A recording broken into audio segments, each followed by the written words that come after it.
would you describe this as one of the most satisfying wins of the season? Oh yeah, it's a great win for us. Just gutsy when you consider the circumstances. Back to back, playing against a tough physical team like the Pacers, and to come in with no rest and get it done, just a hell of a win.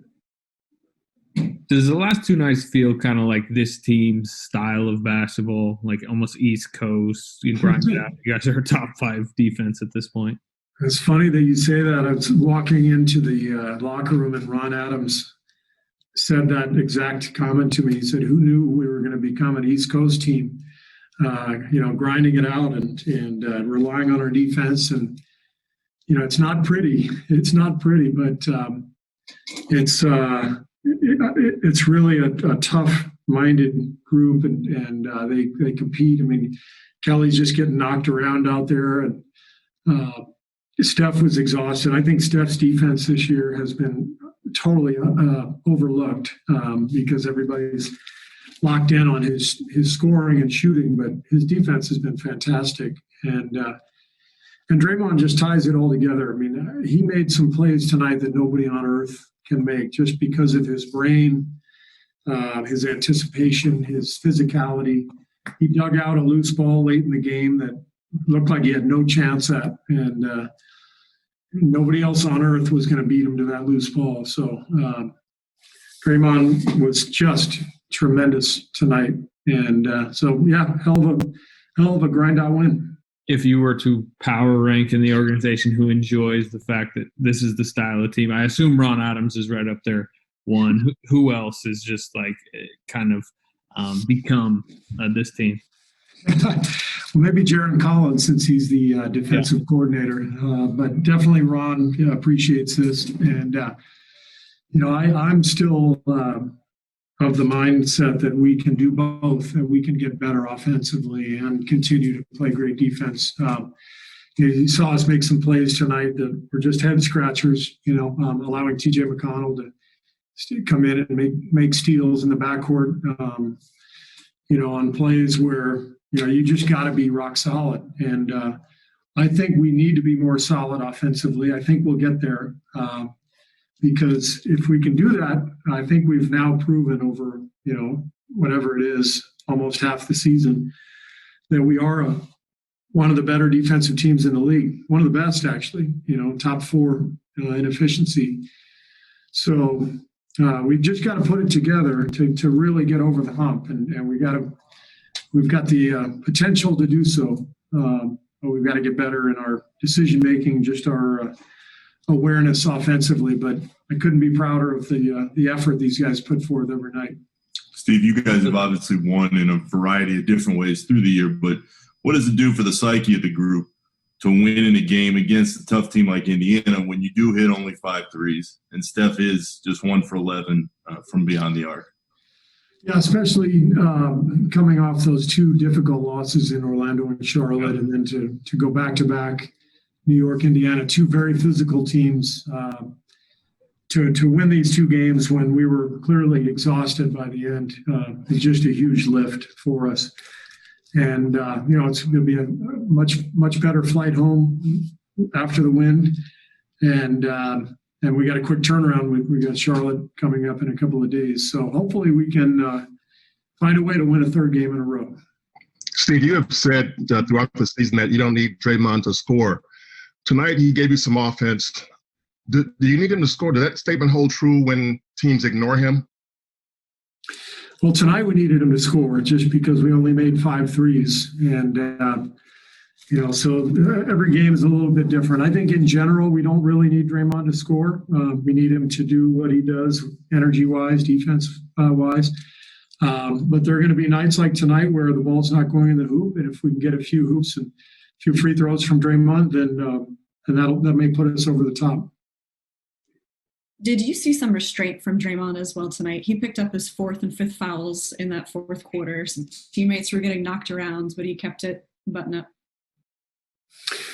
Draymond knows how to play with fouls. He's just so smart. He knows when he can take a risk, when he can't.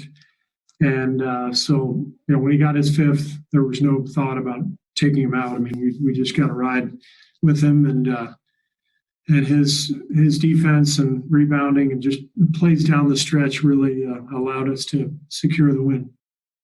Kind of an up and down night for James Wiseman. What did you make of his performance overall?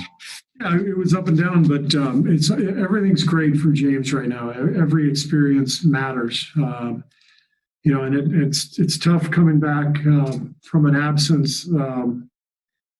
The second game back, to me, is always the harder one. The first night back after an absence, you have the adrenaline.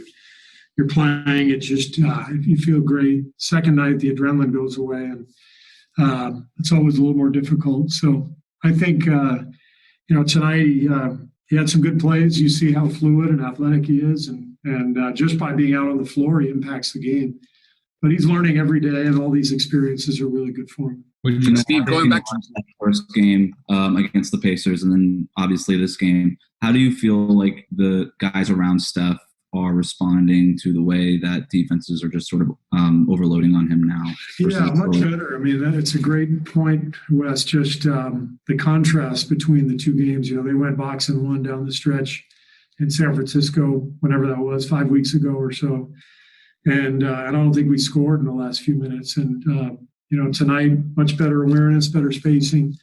And most of all, in that game, I thought the Pacers were just tougher than we were down the stretch. And I thought tonight we were the smarter, tougher team. And that, that's what wins close games, especially on the road. So I think we've made really, really big strides since that loss.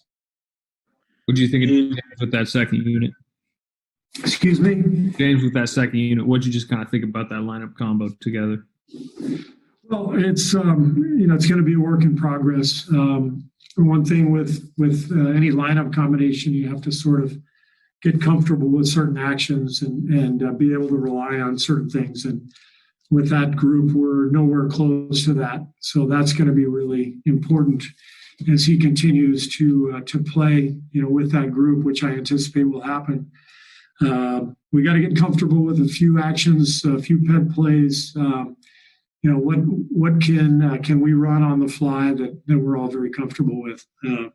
But I think it's great to get him out there. He's got to develop. He's so talented that he's going to, as I said, he's going to make an impact on the game regardless. So if he can gain experience and help us hold down the fort, with that unit, I think that's really a good spot for him. Haven't seen a lot. We're talking about these grinded out games. Oh, I'm sorry, Monty. Go ahead, Monty. But we haven't seen a lot of the Draymond Pascal combo. You wrote it late. What the thought process behind that? Well, Eric was playing well, and knowing how Indiana was playing us with a lot of blitzing of Steph and trapping him out on the perimeter. Eric's just a great finisher. He's so explosive, and so we decided to keep him out there. He was already in a good place anyway, making an impact on the game. But knowing that there would be some openings around the hoop, we thought Eric would make the most sense just finishing plays. And he did get a couple big hoops for us, and I thought his defense was excellent too. Steve, we're talking about these grinded out games, and I'm sure, you'd wish you'd make it easier on yourself with some of these, obviously, but do you think there's a lot you can take from these? And because, it's probably going to be a grinded out season if you look at the standings and see how close everyone is. Probably reality is you'll probably be playing a lot of this type of basketball as you jockey for a playoff spot. Is there something to be said about how your team reacts during these moments?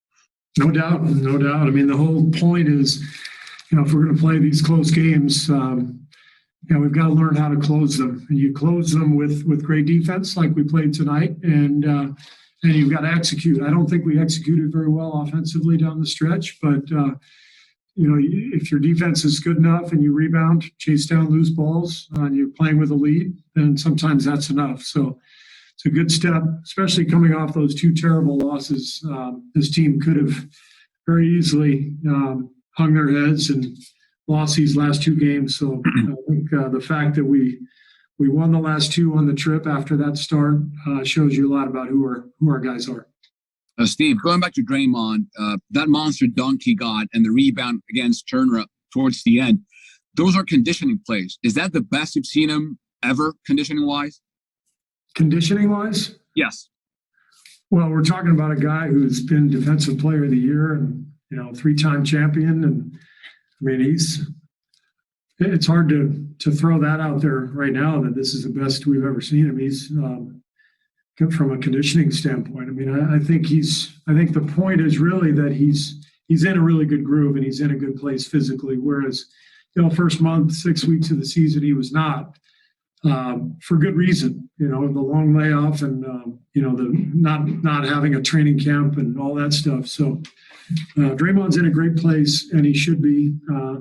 I maintain that Draymond still impacts winning at a level that most players can only dream of. And so while everybody else is going to focus on his shooting numbers and points and all that, just watch him defend and lead our team and use his intelligence and his competitiveness to help us win. He's an amazing player. You mentioned strength for Steph earlier in the year when we were talking about, him getting bigger has allowed him to finish at the rim. How much do you think that's helped him defensively, being bigger? Yeah, I think it's helped him quite a bit, Anthony. I mean, he's really fighting over screens well, staying with his man. He just looks stronger at both ends. And I think tonight he was really tired by the end because it was a really tough grind out game. The way Indiana plays, it's really hard to guard. All those DHOs with Sabonis. He set some really tough screens, and you're chasing shooters like Justin Holiday or McDermott, or Brogdon coming downhill. They put a lot of pressure on you, and I thought Steph exerted himself to the point where he was exhausted by the end, and maybe that had something to do with a couple of turnovers he made late. So it'll be good for him to get home and get a little rest and before we get back at it. Coach, how important for you is to carry on the same physicality and the same defensive mindset of the last couple of games? And about Kelly Oubre, what is the biggest progression of his game through the last games? Well, we have to keep our defense up. That's really what our team is built on this year. And as long as we defend, we're going to have a chance to win every night. As for Kelly, he looks great. He feels comfortable now. He's been with the team for a couple of months, and he's just in a good groove. So Kelly's been fantastic.